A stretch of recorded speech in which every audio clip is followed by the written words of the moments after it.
With the war in Ukraine, Hasan, like many other American lefties, brought to a humiliating realization: U.S. bad is not a political philosophy. It might not be a political philosophy, but it is I wanted to be as charitable as possible, but after reading this fucking bullshit, disgusting filth, dude, Eurocentrist trash, not a liberal and a fucking fascist, please.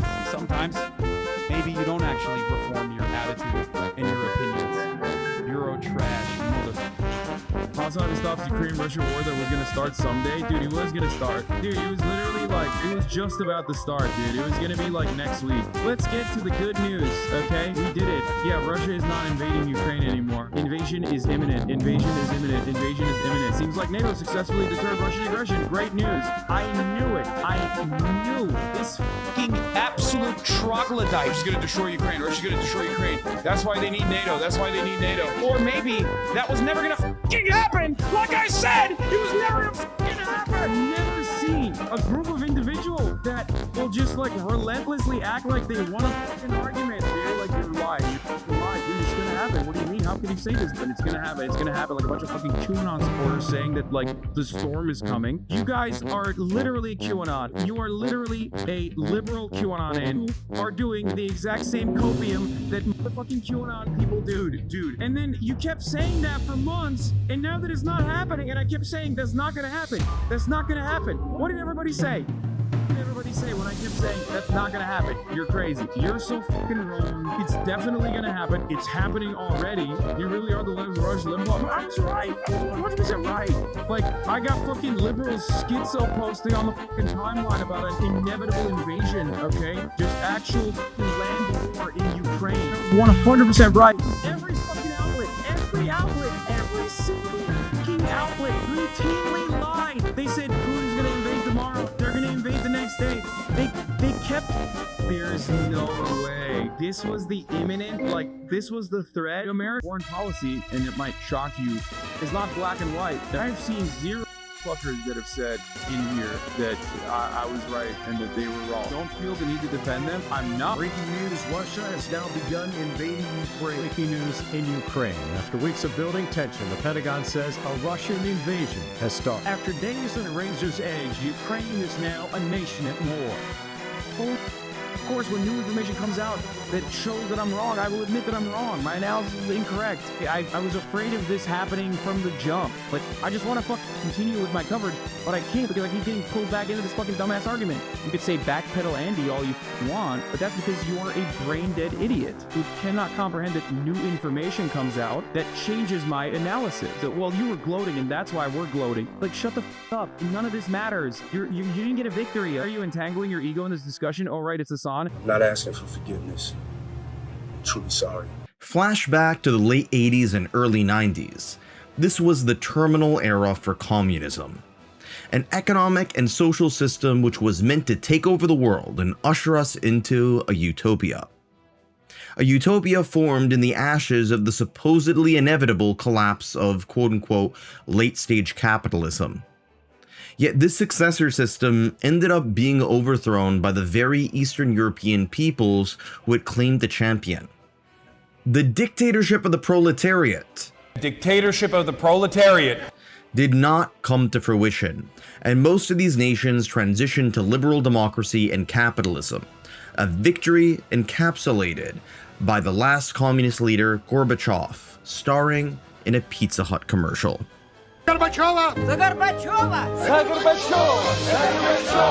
Sometimes nothing brings people together like a nice hot pizza from Pizza Hut.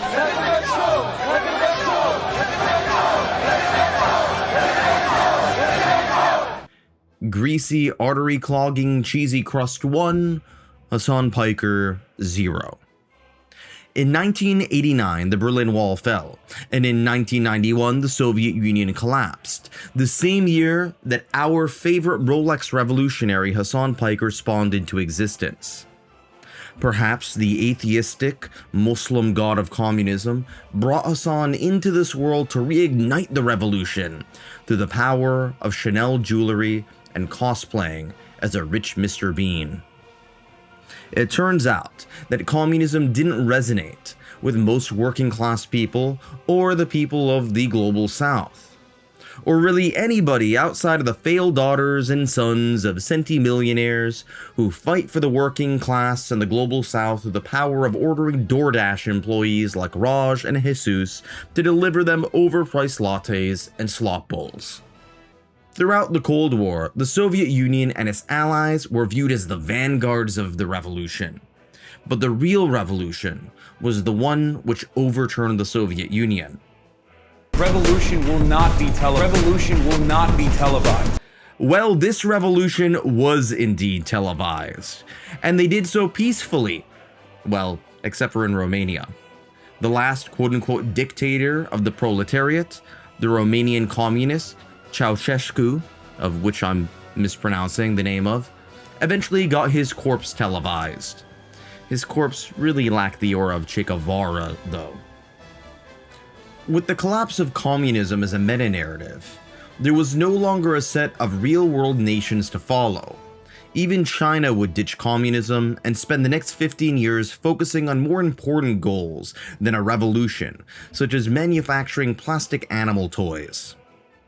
However, the enemy of communism, which had succeeded, capitalist liberal democracy led by the United States and its allies, still existed. Some of this anti-American resentment wasn't without reason. Let's look at this icon of Americana, deep-fried Coke. Even before the USSR collapsed, the term Campism emerged among socialist activists during the Vietnam War protest movement to mock other socialists who were less interested in supporting international solidarity of workers and more interested in simping for mass-murdering communist dictatorships, with their own track record of labor rights abuses and imperialism. This gulag looks a lot less comfy than Hasan's streaming room. It doesn't even have any furry diaper fetish porn. These campists were mocked by other anti-Vietnam War protesters for being useful idiots of Soviet, Chinese, and other forms of anti-Western imperialism. In my previous video, Hasan Piker's Savior of the Third World, I noted that during the Cold War, many people divided the world into three camps. There was the First World, which was democratic and capitalistic, led by the United States, and included most of Western Europe, Canada, Australia, Japan, South Korea, Turkey, Israel, etc. There was also the Second World, composed of communist states led by the USSR, alongside Eastern Europe, China, Vietnam, etc. And then a Third World, composed of mostly formerly developing nations which had thrown off the yoke of European colonization, and while leaning on one side or the other, didn't want to fully commit to either side. Keep in mind that these camps were massive oversimplifications. The US pressured its European allies to decolonize, while its European allies did not in turn support the Vietnam War. The USSR and China cut off relations for nearly 3 decades and had their own intra-communist proxy wars. And many of the non-aligned countries like India and Pakistan fought wars against each other without any supposedly third world solidarity. It turns out that geostrategic goals are more important than melanin and spices. In other words, the camps campists spoke of were not ironclad strategies. Yet if you speak to campists, either back then or today, they seem to think that global affairs is like going to the show and dinner medieval times, where you're given a green crown and told to cheer on the Green Knight while booing the Yellow Knight. Yeah, fuck the Yellow Knight.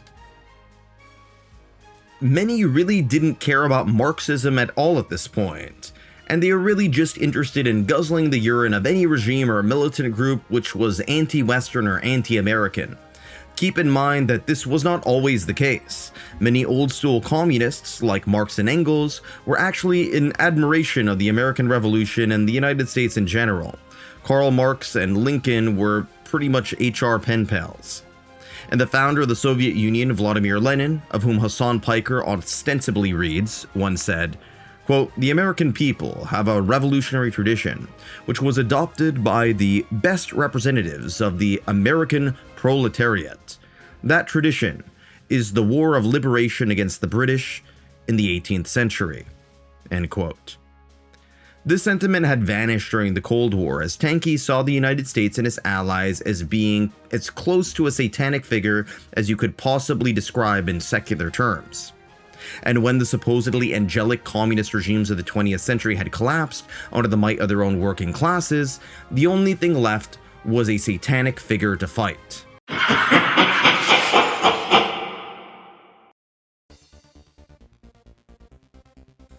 In an article by Gilbert Ashkar titled "How to Avoid the Anti-Imperialism of Fools," he states, quote, "Cold War campism was re-emerging under a new guise, no longer defined by alignment behind the USSR, but by direct or indirect support for any regime or force that is the object of Washington's hostility.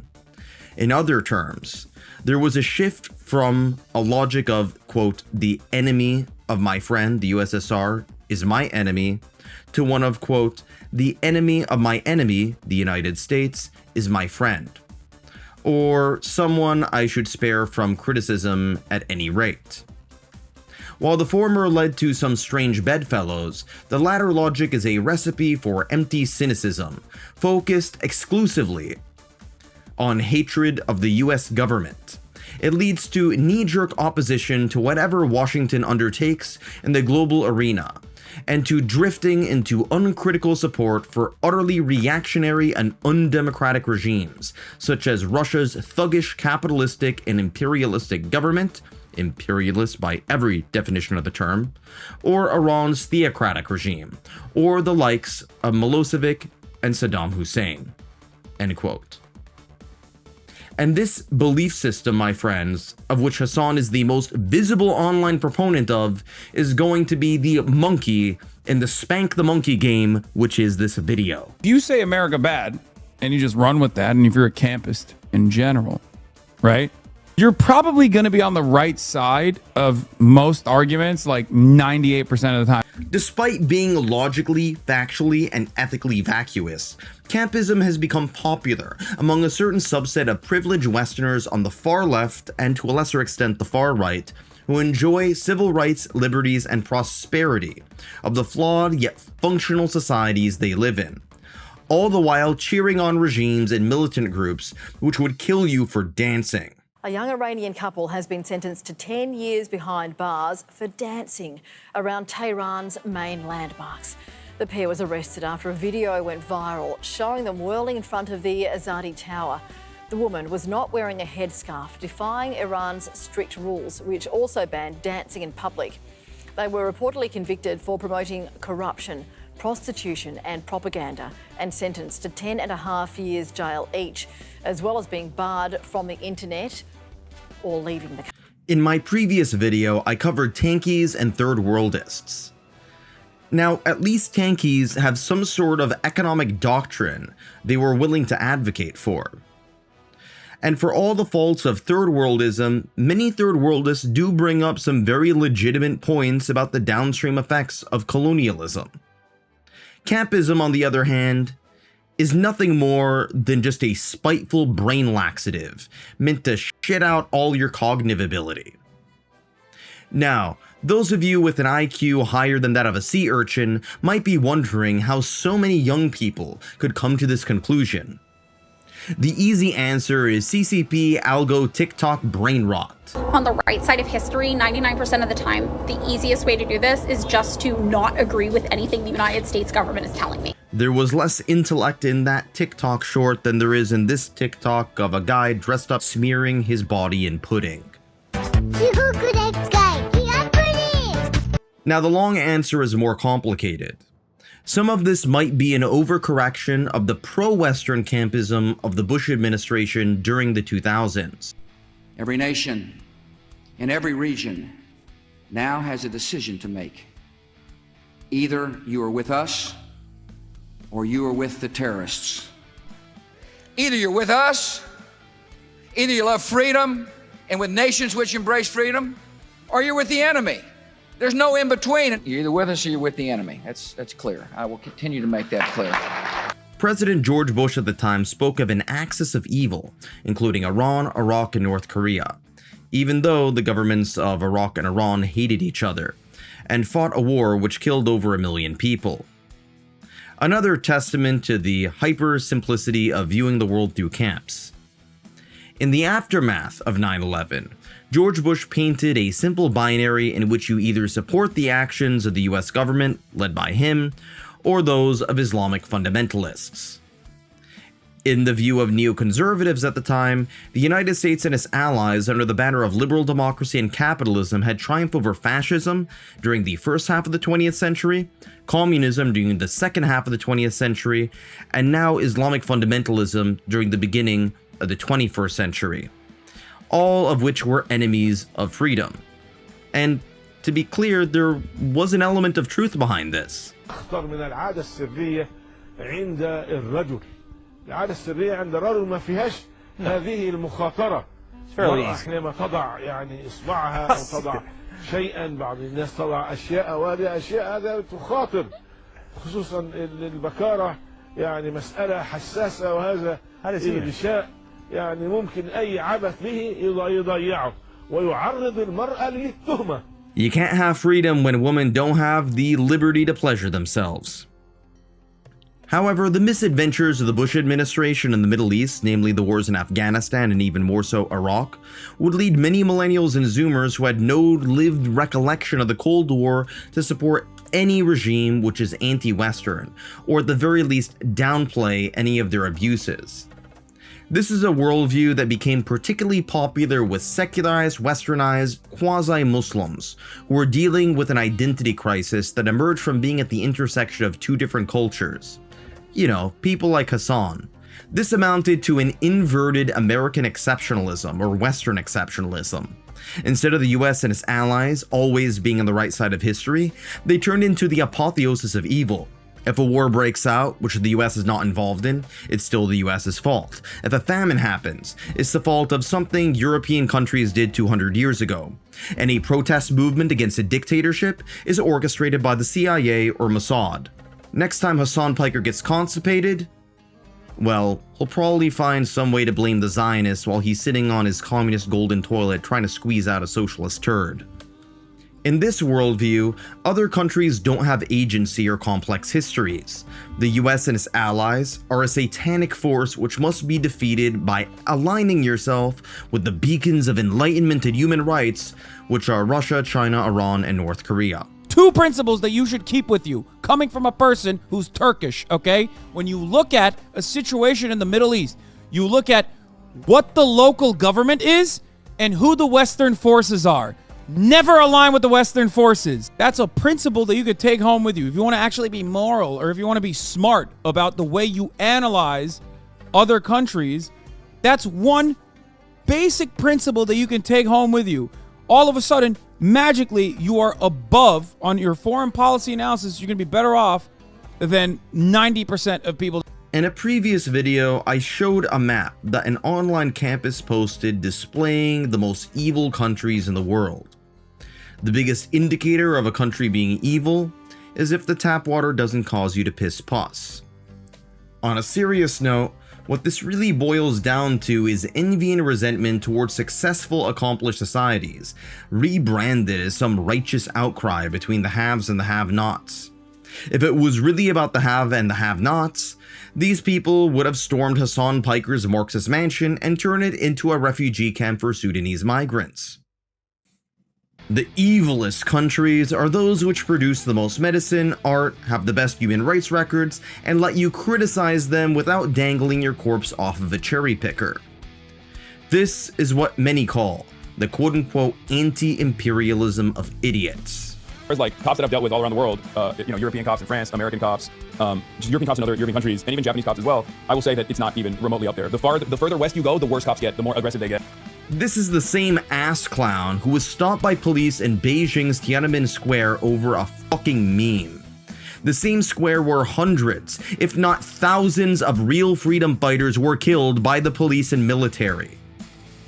This is the same Hasan who LARPed as a war correspondent with a bulletproof press vest next to LA's largest Dolce & Gabbana boutique.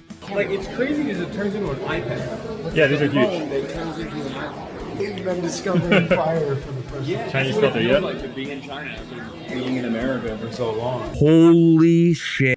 There are fancy smartphones in China, unlike that shithole America. Speaking of shit, Hasan Piker did not livestream himself taking a dump in one of the squat toilets in China, which are notorious for spreading malaria. The situation got so bad for China's image that the government initiated the quote-unquote toilet revolution primarily in tourist areas as a PR stunt. Unfortunately, none of those toilets are golden or Gucci. Hasan has also downplayed the CCP's crackdown on Hong Kong protesters and has supported the quote-unquote reunification of mainland China and Taiwan, even though most Taiwanese people don't want to be ruled by Beijing. Taiwan independent? My opinion on Taiwan is that Taiwan is the Chinese concept of Taiwan. After all, people in Taiwan have much higher standards of living and far more democratic rights and freedoms compared to their mainland counterparts. Pound for pound, Taiwan is wealthier, more democratic, and more innovative. None of this matters to the messiah of the marginalized Hasan Piker, who compared Taiwan to the Confederate slaveholders during the American Civil War.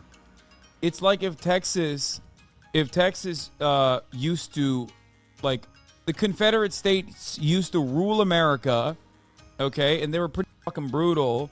And then there was like a Union Revolution, and then also a massive war on top of that, and massive massive war crimes that were occurring, and then the Confederate States of America just basically seceded, and were able to have their own thing separately, and they still laid ownership. They still originally laid claim to the entirety of America, and the Union kept growing and growing as a superpower around the planet, and then inevitably all of the other countries that were primed against the United States of America decided, actually, okay, never mind, we are no longer acknowledging that, like, the Confederate States is the real America. We're now acknowledging and Texas being like the remainder Confederate state that, like, lost the war, basically was able to secede regardless, but was still laying claim to the entirety of America and maybe even fucking Canada, okay? And then all of America's enemies around the world were saying, you know, no, that's actually the real America. Texas is the real America. And then inevitably they were like, all right, never mind, we're reversing that. The Union is the real America. Texas is not the real America, but we're still going to keep giving Texas as many weapons as possible so they can maintain the Confederacy as like a stronghold against Union America, the United States of America, and constantly have that as a cudgel, constantly have that as wield the existence of the Confederate States, or the existence of Texas as a Confederate state to the existence of the United States of America. Okay, I need to get a drink after this. 1 second.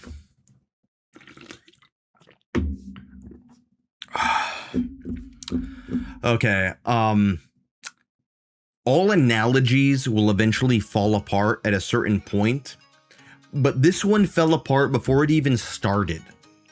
You know when someone makes a point so dumb, you cannot even begin to break it down? How can I come up with anything funny or witty to say about this shit? His argument itself is a punchline.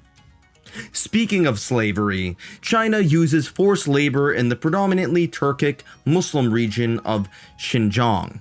Sorry for any mispronunciations. The main ethnic group in this region of northwest China are the Uyghurs. Has Hasan called the banners to counter the persecution of Turkic Muslims in China, like he has the persecution of Palestinian Muslims next to Israel?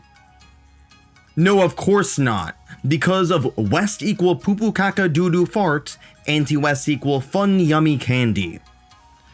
During his propaganda tour, Hasan even teamed up with the regime mouthpiece by the name of, mispronunciation warning, Li Jingjing, and they together would regurgitate state-driven talking points.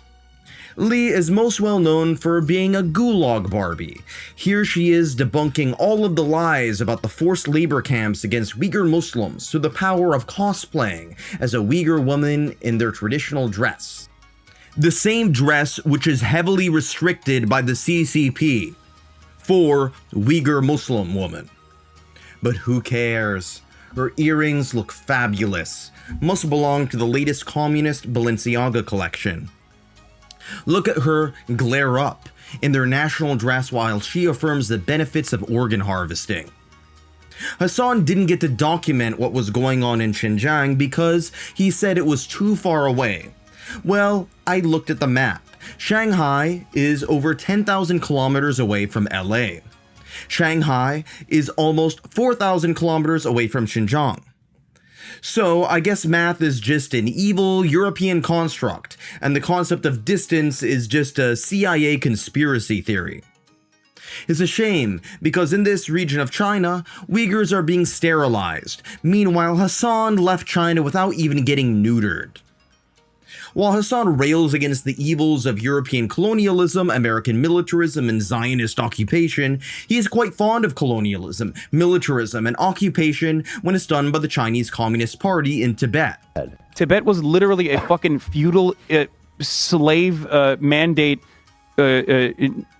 autonomous zone. China did them a favor. This is the same argument which Europeans made to justify colonizing Africa. And as much as I don't like to admit it, you can argue this point.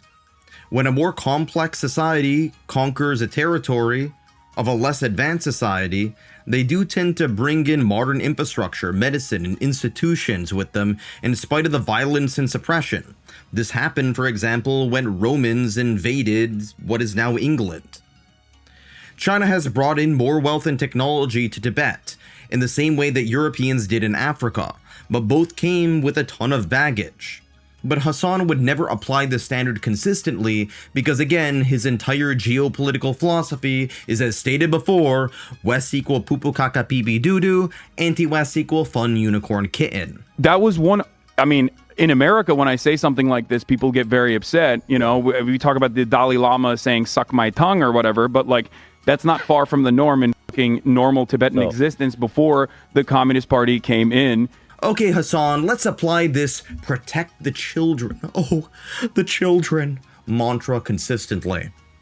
I guess this means illegal Israeli settlers kicking Palestinians off of their land in the West Bank is justified because a fifth of marriages among Palestinians are child marriages. Hasan, you always surprise me. I didn't know you were an avowed child-protecting anti-PDF file Zionist. At the end of the day, Hasan doesn't give a fuck about China. China's economy is referred to as state capitalism, and it has a very stingy social safety net. He doesn't really know anything about Chinese culture other than Labubus. He just supports China because it's the only adversary of the West which isn't run by total morons whose currency is less than that of World of Warcraft gold, who banned dog walking and considered Dennis fucking Rodman to be a diplomat. Now let's move on to Russia. You call Crimea? I call it a part of Russian territory, bitch. That's what I call Crimea. I call it Crimea River, a Russian river. Russia's historic access into the Black Sea, Crimea, that's like historically, fucking ethnically all Russian. Wow, it's almost as if Hasan is pro-imperialist, so long as he labels himself as an anti-imperialist. The distinction between pro-imperialism and anti-imperialism is just so blurry. It's almost as if Hasan is pro-imperialism so long as it's done by anti-Western shithole dictatorships. These are just the subtle nuances of life. Much of this pseudo-anti-imperialism, funny enough, comes from the Soviet Union and later Russia. Now, there are a lot of things I really respect about Russian culture, don't get me wrong. Any Russians watching this is not an insult towards you. But calling the Kremlin anti-imperialist is like calling diarrhea a cleaning product. An online war reporter by the name of Dylan Burns, native to YouTube/Twitch, invited Ukrainians to tell their story to Hasan. NATO is 1000% an aggressor outside fucking force, okay? Russia is not. Russia annexing its own territory full of its own fucking people is not the same as NATO being like, we're gonna turn your country into a fucking base and put literal fucking military bases and rockets into your country. Saying that Russia is grabbing their territories is a total bullshit. They are grabbing the territories of what, Soviet Union, the empire that collapsed? People there identified themselves as Ukrainians, especially my generation. Hasan here basically called me and Rick specifically literally Russians. He called us Russians just because we are from the Russified areas that were But that's Russian propaganda, right? Yes, exactly, thank you, that's where I'm going. The repeating of Russian narrative. They say those people are Russians. They speak Russian, that means they're Russian. They're part of the Russian world. This is the imperialism, colonialism that this guy supposedly hates. And our alpha male Hasan responded in kind. I don't know what to say. It basically betrays the position that you have. Like, oh, I genuinely care about this. That's why I went out there, not because I'm like a fucking war tourist pervert. Hasan melted down at Dylan Burns. If only Dylan Burns wore his war tourist press vest to protest with Hasan alongside the bombarded trenches of LA's luxury fashion district. The only thing Dylan Burns did wrong, in my opinion, was forcing these innocent Ukrainians to listen to Hasanabi. Granted, Hasan does not simp for Russia as nakedly as he does for China, Cuba, or Islamists. After all, Russia is mostly Christian and white. Mayo and Christ is not nice. Politics, what do you think, who are you going for in Ukraine? What side are you on that? I'm on I'm on nobody's side. I mean, I think Vladimir Putin's bad, and what he did was wrong. You think Ukraine guys are like... Nope. You know how I feel about Ukraine versus Russia? How? Sounds about white, dude. Not my problem. That is not my problem. What most of these people do engage in is a soft apologism, seeking a quote-unquote diplomatic solution, which is a euphemism for letting Russia conquer Ukraine's territory, but this time replacing bombs with hugs. Meanwhile, when it comes to North Korea simping, the bottom of the fecal-filled cesspool of Campism, Hasan does not go as far as to nakedly support Kim Jong-un as he does for China or Islamists, but he does engage in the aforementioned soft apologism, focusing more on the Western evil media's coverage of North Korea than on the government's human rights abuses, painting the regime as a victim of the US or emphasizing societal problems in South Korea. He even offers us an apology form, which we all need to sign and send Kim Jong-un. Hasan, buddy, I know for a fact that you have watched my videos, and you probably will watch part of this video, so I just want you to know that I printed and signed the form. And since you're so friendly with these regimes, I can send you my signed apology form to you, and you can send it off and make sure that it's delivered to its final destination. Here are the instructions. Same thing goes with Venezuela.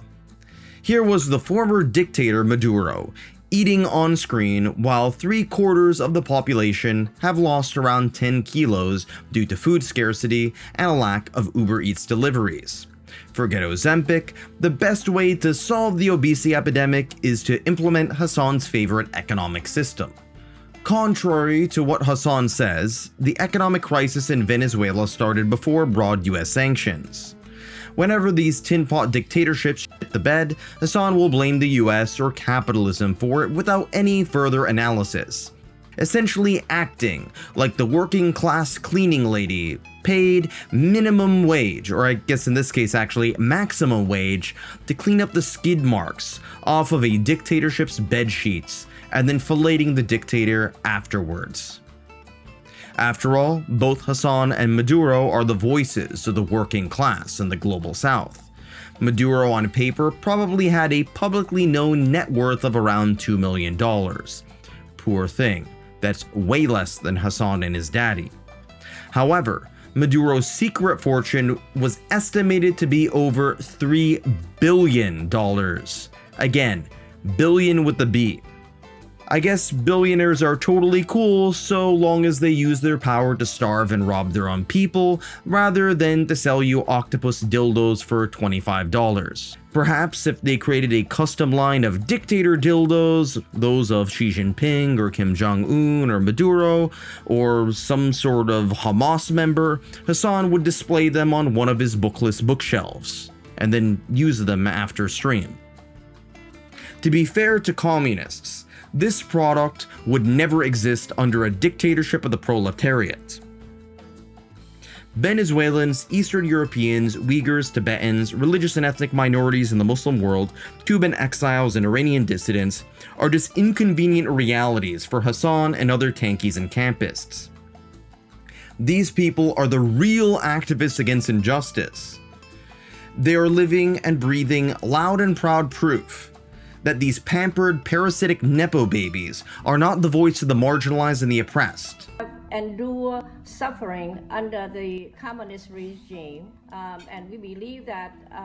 Okay, fuck you, dude. I mean, seriously, fuck you, old lady. Shut the fuck up, you stupid fucking idiotic old lady with your stupid fucking gamer headset. Who has fucked you harder, America or fucking Ho Chi Minh? Suck my dick, old lady. I didn't know Hasan was into GILFs.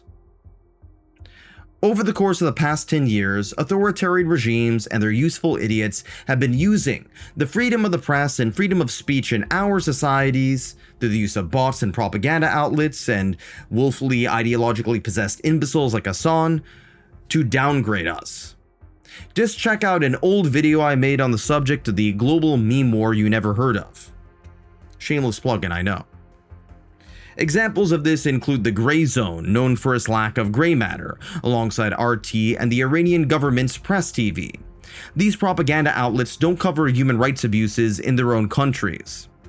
Another figure is Neville Singham, an anti-capitalist centimillionaire, that's kind of weird, married to Jodie Evans, who is part of Code Pink, who claims to be an anti-war human rights activist, while supporting regimes with terrible human rights records. Other socialists were kicked out of Code Pink events for promoting Ukraine's right to defend itself. And it is no surprise that most of the group's funding comes from Neville Singham, the same guy who helped fund Jodie Evans and Hasan Piker's trip to Cuba, in which they helped the Cuban people to the power of having a concert led by an irrelevant Irish rap group with a smaller fan base than mine. While Hasan was living La Vida Loca, the Cuban people were probably going loca due to the power outages caused in part by all the power the White Devils in the luxury resort were using. This trip is the reason why Hasan Piker and Code Pink activist Medea Benjamin are being subpoenaed due to their connections to the Cuban government, and most likely Hasan's favorite working-class oligarch, Neville Singham. Hasan's t-shirt says, "Make the rich pay." Well, I say that Hasan, Medea Benjamin, Jodie Evans, and Singham can give their money to the poor, and maybe spend some time in a prison cell and enjoy communism together. I'll make sure to send you guys some Dolce & Gabbana prison uniforms. I don't know what will come about, but it's a good sign to finally see open societies take a stand against these cretins, however selective and unprincipled it may be. Under any of the regimes Hasan supports, there would never even be a court case to begin with, just an arbitrary arrest, prison without a trial, or perhaps even an execution. I don't want Hasan to be imprisoned or executed. I want him to remain on Twitch so I can debunk him, mock him, and in turn get views and lots of money. Maybe I can even buy some Gucci bags with that money. All the double standards of Hasan and other campists leads us to a certain type of paradox when it comes to how different societies treat human rights abuses. The West is uniquely and endlessly criticized by its own intellectuals and activists for historical sins like imperialism, racism, and the slave trade. The paradox, according to some, is that the conceptual tools used for this condemnation, namely universal human rights and equality, are products of the Western Enlightenment. And while this happens, many of these people largely ignore, or in some cases excuse, or in many cases defend, historical atrocities, systematic oppression, and human rights abuses in other parts of the world, especially from those which are anti-Western. I got stopped by a cop who thought I was like making fun of Mao Zedong, which I never would and never will. Mao Zedong is one of the great leaders of this world, okay? A man who changed the entire universe.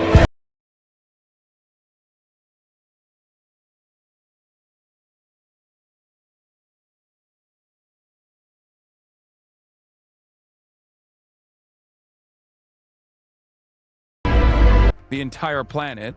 I mean, there was a lot of excesses, let's be real, but the People's Republic of China would not exist without Mao Zedong. The better the current human rights track record is, chances are the more discussions that society will have about the injustices, real or imaginary.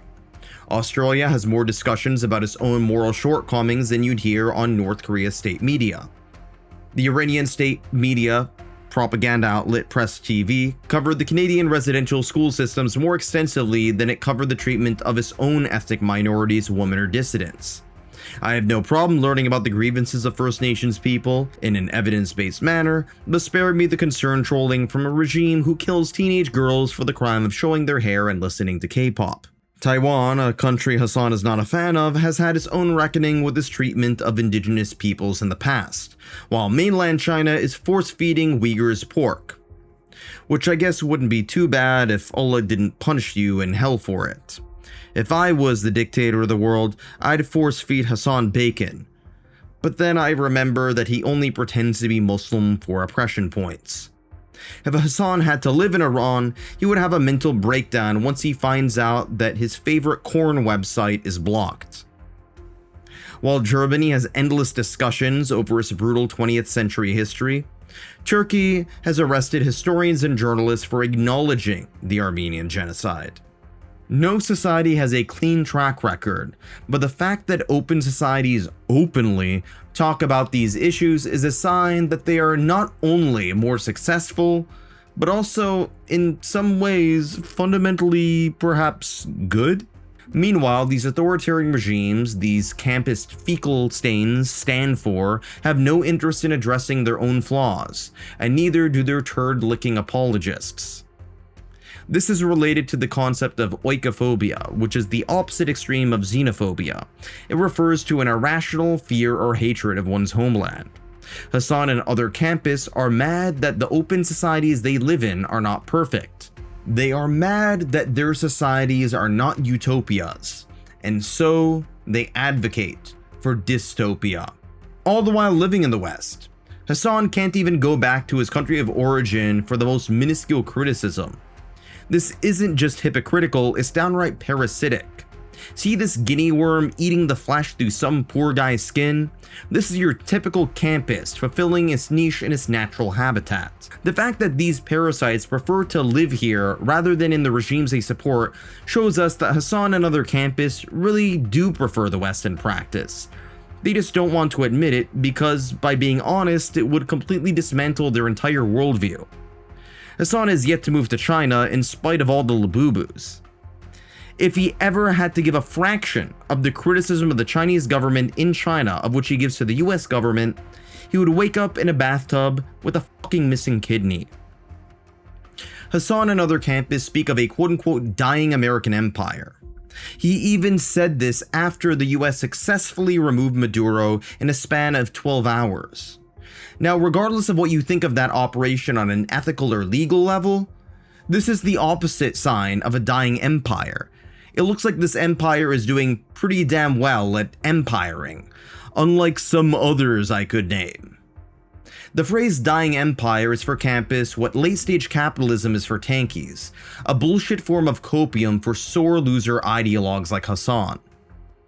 Granted, just in the way that Hasan exposes the flaws in capitalism, he also exposes the flaws in the West, not through his arguments or actions, but through his mere existence. A culture which is too afraid to stand up for itself or tell its own nuanced story, and lets parasites tell its story for it. Funny enough, while his whole worldview is America bad, he goes on to expose bad things about America and the wider West. Hasan in many ways is the stereotype of an ignorant American who is oblivious to the existence of the rest of the world. Doesn't know where Yemen is? Okay, I'm gonna click close. I'm closing it. I'm closing it. I think nope. And with this geography fail, my friends, I will end with the wise words of Team America, whom I believe provided the best description of Western hegemony, with all of its triumphs and tribulations. See, there's three kinds of people: dicks, pussies, and assholes. Pussies think everyone can get along, and dicks just want to f*** all the time without thinking it through. But then you got your assholes, Chuck. And all the assholes want us to all over everything. So pussies may get mad at dicks once in a while because pussies get fucked by dicks. But dicks also assholes, Chuck. And if they didn't fuck the assholes, you know what you get? You get your dick and your pussy all covered in shit.